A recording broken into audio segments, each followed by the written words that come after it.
ఉన్నారు కాబట్టి అందుకోసమే కదా ఇప్పుడు సోషల్ మీడియాలో ఒక వార్ నడుస్తుంది కదా. ఇంత ప్రాధాన్యత ఉండి బీజేపీ కోసం ప్రాణం ఇచ్చేంత అనుబంధం పెంచుకున్న వ్యక్తిని సెంట్రల్ లీడర్ గా చూడాలనుకుంటున్నాము. ఆ జాతీయ అధ్యక్షుడు హోదాలో మా కిషన్ రెడ్డి ఉండాలి అంటూ ఒక ఫ్యాన్ వార్ నడుస్తుంది. మీ దృష్టికి వచ్చిందా?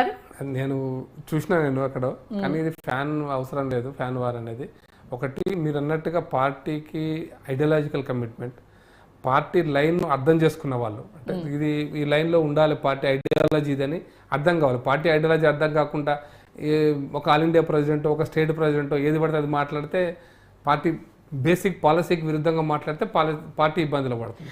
కాబట్టి ఇవన్నీ చూస్తారు, సామర్థ్యం చూస్తారు, వాళ్ళ ప్రజల్లో పలుకుబడి చూస్తారు, డైనమిజం కూడా చూస్తారు.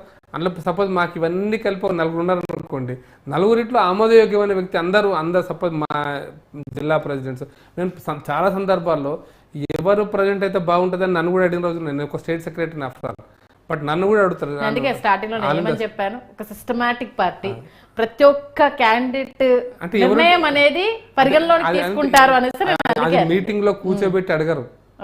మీటింగ్ లో కూర్చోబెట్టి చెప్పు, ఎవరైతే నువ్వు చెప్పు, అది కాదు సిస్టమ్. సిస్టమేటిక్ గా మా యొక్క ఆల్ ఇండియా లీడర్స్ వచ్చినప్పుడు, మా ఇన్ఛార్జ్ వచ్చినప్పుడు ఎవరైతే మంచిగా ఉంటుంది, వైడర్ కన్సల్టెన్సీ అందరి. అంటే ఇప్పుడు జాతీయ అధ్యక్షుడు హోదాలో కిషన్ రెడ్డి పేరు అయితే సౌత్ పరంగా మన తెలుగు సత్తా వినిపించినట్టు ఉంటుంది. అందులోనూ వెల్ నోన్ పర్సన్ కాబట్టి అది పార్టీకి చాలా కలిసి వస్తుంది అన్న ఒక వాదాన్ని అంటే ఏకీభవిస్తారా, ఏమంటారు? నా విష్ కూడా కావాలని కోరుకుంటా, కానీ మీకు ప్రత్యేకించి 30 ఏళ్ళ అనుబంధం ఆయనతోటి. అందుకోసం నాకు అనుబంధం 40 సంవత్సరాల నుంచి పరిచయం కూడా, నాకు అనుబంధం 30 ఏళ్ళ నుంచి. అందుకోసం నేను విష్ ఉన్నా, నా కోరిక కూడా ఉంటుంది కిషన్ రెడ్డితో బాగుండి అనుకుంటా. బట్ ఆల్ ఇండియా పార్టీ కూడా అనేక అంశాలను బేరీజు వేసుకొని, ఎవరైతే సౌత్కి ఇవ్వాలన్నా, నార్త్కి ఇవ్వాలన్నా, సపోజ్ ఒక్కోసారి ఏం చేస్తారంటే భారత రాష్ట్రపతిని సపోజ్ నార్త్ చేశారనుకోండి, సడన్గా సౌత్ నుంచి ప్రెసిడెంట్ కావాలనుకుంటారు. అయితే ఉపరాష్ట్రపతి వెంకయ్యనాయుడు అట్లాగే ప్రెసిడెంట్ నార్త్ ఇండియా వచ్చి ఉపరాష్ట్రపతిని సౌత్ ఇండియా తీసుకోవడం అనేది. ఇప్పుడు ముర్ము గారు ఈస్ట్ ఇండియాలో అధ్యక్షుడిగా ఉంటే వెస్ట్ ఇండియా నుంచి ఉపరాష్ట్రపతికి వచ్చారు. అట్లా మేము చేసినంత సోషల్ ఇంజనీరింగ్, ఎస్టీ చేస్తే కులం జాట్, ఇప్పుడు ఉపరాష్ట్రపతి జాట్ ఉన్నారు, అక్కడ నార్త్ ఇండియాలో ఎస్సీ చేసినప్పుడు ఇక్కడ ఒక్క సామాజిక వర్గం, అట్లా ప్రతిసారి అబ్దుల్ కలాం చేసినప్పుడు ఉపరాష్ట్రపతికి బైరసింగ్ షెకావత్, అట్లా చాలా సందర్భాలు రాజ్పుత్, అట్లా చాలా సందర్భాల్లో సోషల్ ఇంజనీరింగ్ చేసే పార్టీ మాదే పక్కా దేశంలో. కాబట్టి అది దాంట్లో పెద్ద ఇష్యూ లేదు. మీరు నేను ఒక తెలుగు వారిగా అయితే బాగుండు కిషన్ రెడ్డి గారు అందరం అనుకుంటాం.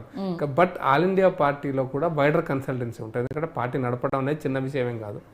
ఒకవేళ ఆల్ ఇండియా లెవెల్లో ప్రధానమంత్రి దగ్గర నుంచి మా యొక్క organisation secretaries, organisation general secretaries, vice presidents all India లెవెల్లో అందరితో మాట్లాడి అందరికీ ఆమోదయోగ్యం అనుకోండి అవుతారు. అయితే మీరు ఇంకోటి వారు అప్పుడప్పుడు కిషన్ రెడ్డి గారు మీరు అడిగారు అనుకోండి, నేను లేనంటారు. కానీ కిషన్ రెడ్డి గారిని ఇప్పటిదాకా ప్రెసిడెంట్ కావాలని కిషన్ రెడ్డి గారు పోయి అడిగాడా ఎవరినన్నా? నేను స్టేట్ ప్రెసిడెంట్ నన్ను వేయండి అని అడిగాడా? నాకు తెలిసి 2010లో కూడా మన కొద్దయ్య, నేనే మాట్లాడినా సార్ ప్రైవేట్గా మాట్లాడేటప్పుడు, మన కొద్దయ్య చాలా పని ఉంటుంది, రిస్క్ ఎక్కువ ఉంటుంది అంటే, ఏం పర్వాలేదు సార్ మీరు ఉంటే మంచిగా ఉంటుంది సార్ అని నాలాంటి కూడా సజెషన్ చేసిన రోజులు ఉన్నాయి. అయితే ఆయన చేతిలో లేదు, కిషన్ రెడ్డి గారి చేతిలో అప్పుడు లేదు. ఆల్ ఇండియా ప్రెసిడెంట్ పిలిచి నువ్వు ప్రెసిడెంట్గా ఉండాలి, రాష్ట్ర ప్రెసిడెంట్గా ఉండాలి, అందరితో మాట్లాడినాము, అందరూ నీ పేరే చెప్తున్నారు అన్నారు అనుకోండి, అందరూ నీ పేరు చెప్పారే అంటే ఆయన పేరు వస్తుంది. ఇప్పుడు అందరు నా పేరు చెప్పడం ఆయన ప్రచారం చేసుకోలే కిషన్ రెడ్డి గారు. నాలాంటి అడిగారు అనుకోండి, ఎవరైతే మంచి. ఇప్పుడు రాబోయే రోజుల్లో ప్రధాని మోదీ వాళ్ళకు 70 years దాని తర్వాత టైం బాండ్ తర్వాత ఉండకూడదు అనేసి బీజేపీ పార్టీ ఒక లైన్ పెట్టుకుంది. మేము మళ్ళీ అంటున్నాం, it is not the age, it is also physical fit.